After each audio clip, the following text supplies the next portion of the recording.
And as you look back, was there ever a moment, I know you used kind of University of Kentucky for your dad, but where you were sitting there in the seat like, all right, this is legit now and we've kind of made it? Yeah, I would say two rooms. One of them was 2000, I'll get it wrong, 10 or 12, maybe 12-ish. University of Auburn the second time. There's a monster room and Auburn was popping, right? They were the dogs. And same coach we worked with in 1999 was still there, Kevin Yoxel. And he wanted a rack with a functional column and a lat pull low row and all this other stuff that it could do. And then nothing in the industry had that. And almost every other company's like, they didn't want to dig, right? They were like, it's not really a doable thing. And so no one really thought that it was doable at that scale to have a rack that could do all this stuff. And we had just launched the base camp rack, which was the first rack with holes in all four sides, which created the whole rack rig genre. Like that was the whole, I drew that up on a bar napkin one day. That was 2007 going into the 2008 CrossFit games. I brought it there to the ranch. But a couple years later, the base camp rack, that created safety straps, that created every accessory that goes onto a rack. Like that was that advent of it, but it had not been like widely accepted by the strength conditioning community yet. It was just too different looking. It had holes everywhere. There's shit everywhere on it. People were like, oh, that's so busy. And so I'd taken a year or two and just really fine-tuned all the things it could do and basically wrote up pros and cons. Like, here's your current weight room and everyone in the industry's current weight room. Here's their strengths. Here's basically a SWOT analysis of it. And I would prove to the coaches on paper, like, no, this is a better way to do this. It's kind of like the Picatinny rail versus, specific holes for scopes. And it's like, you could say all you want until you realize if you have a standardized system that you could do anything with, inventions and all this other application will come from it if we could standardize certain things. And so really the rack system that we designed was the first standardization of that. And you see the entire industry now is doing it.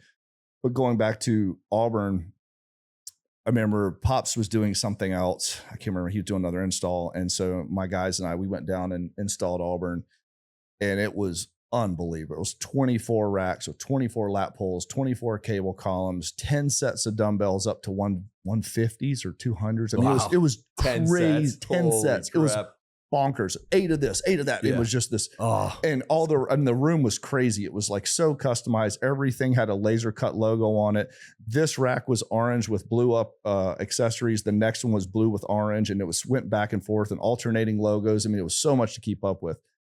And I was like pretty proud of it. And then Pops drove down to Auburn and he walked through the room, and he's the king, right? He's the guy that started it. But as I grew, just like a young bull and old bull, there's always that competitiveness. We each wanted our rooms to be better than the other guys because we loved it, but it was like, all right, I'm going to come up with something cooler.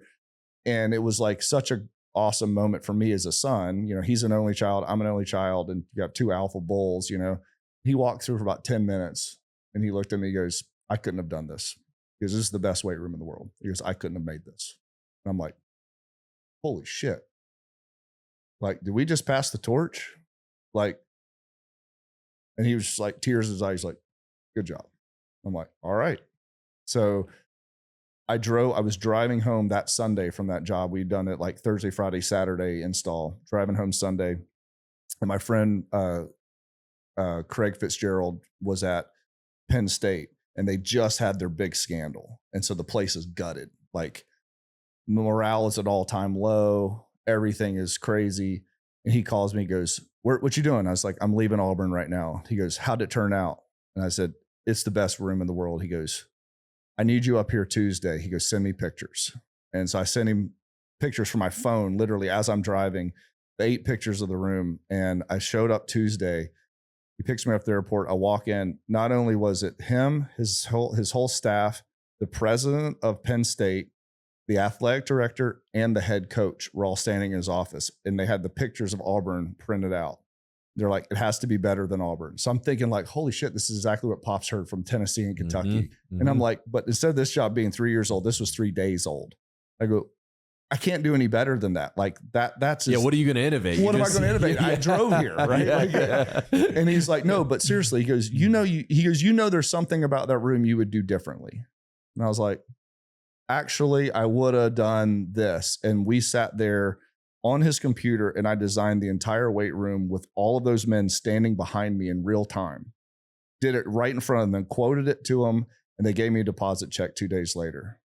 And that was then that, in my opinion, it wasn't me, but that surge is what saved Penn State's athletic department. Because when they got rid of all the other stuff, and it was more theatrics a little bit of this is out with the old, in with the new. Every single plate said, we are Penn State. It's like, let's pull back together. We didn't have anything to do with that nonsense. Hold your head high. You are Penn State. So they built that new room and they saved a lot of their people that were getting picked to go other. I mean, they were getting stripped, right? Remember, there was the death penalty with NCAA. And so that saved them having all their athletes stripped out of there. And then the next year they did 3 other rooms on campus that all matched. And so it was the solidarity of like, we are all in this together. And then you saw like that, not only the football program, the school and the whole town started to come back up. And so for me, like the Auburn that went into the Penn State not only changed how weight rooms were technically done, but just the impact that had like on a community. Like to me, that was like, okay, that was my Kentucky moment.